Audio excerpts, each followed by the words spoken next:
Hey everyone, so I thought today I'd do a bit different.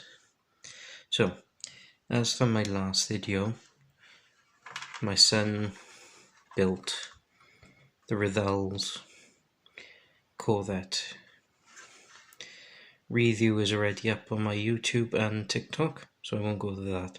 So, what I'm talking about today is Revell's system of quick builds and comparing it to Airfix's system of quick building.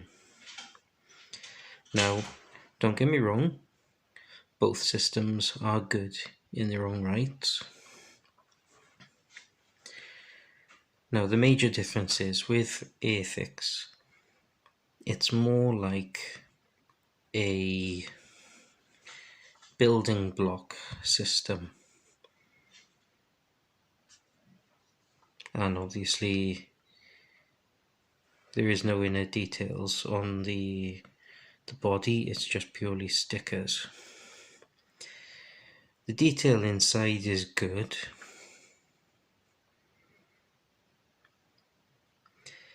And I find the fit with Airfix is slightly better. I find it slightly better with Airfix's look because it's a bit more flush, the end result. Albeit there are noticeable gaps, but not as much as when you look at Revell's. Clearly Revell's got a bit more panel line gapping, but I'd say detailing wise,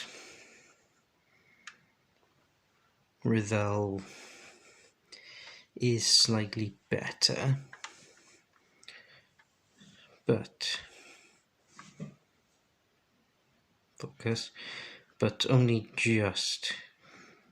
But in saying that, I think they're both on par with each other. But I just find the fit with Revell is hit or miss.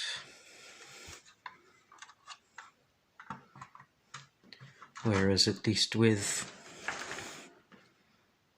Airfix, yes, this is a major problem with this kit. The wing mirrors, they don't seem to stay in quite enough. That's the only downside with this Airfix kit, is the wing mirrors.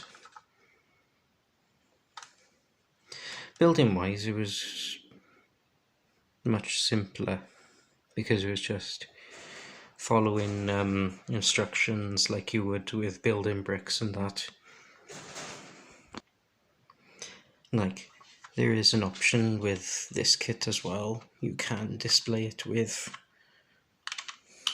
the spoiler up, but there is a bit of a knack to getting the spoiler to stay up. But the feature does work. As I said, I think detailing wise, Revell definitely has better quality. Whereas if I show now Revell's underbody, as you can see, you got all the detailing, albeit the McLaren P1 doesn't really have any underside detailing due to being aerodynamic. But the only way to see would be compare another quick build, see if it has underside detailing. So my views are with Airfix and Revell is they're both good in their own right. Airfix's system is definitely simpler to build because it's step by step. You just get the blocks you need with the panels that's needed, and you just put it onto the base or build up the bits to go on, like on the back of the P1.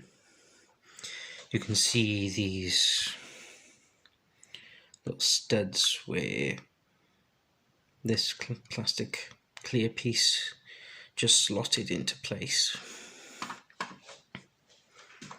And yes, on the clear piece with Revell as well, that does the same thing. There is little studs up the top, which the whole clear pieces went in place. So they are similar in their own right, but also I find Revell's system is definitely a more simplified version of your standard model kit.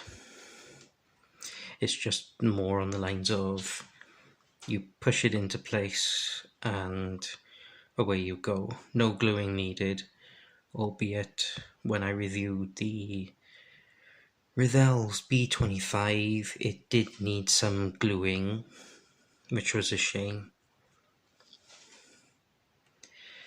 because the B25 was such a good model as well. And the fact that Revell says no glue required. So that was the only downside with the B25, is that it actually did need gluing. But again, I lean more towards Revell's version because it feels more on the lines of like you would with every kit.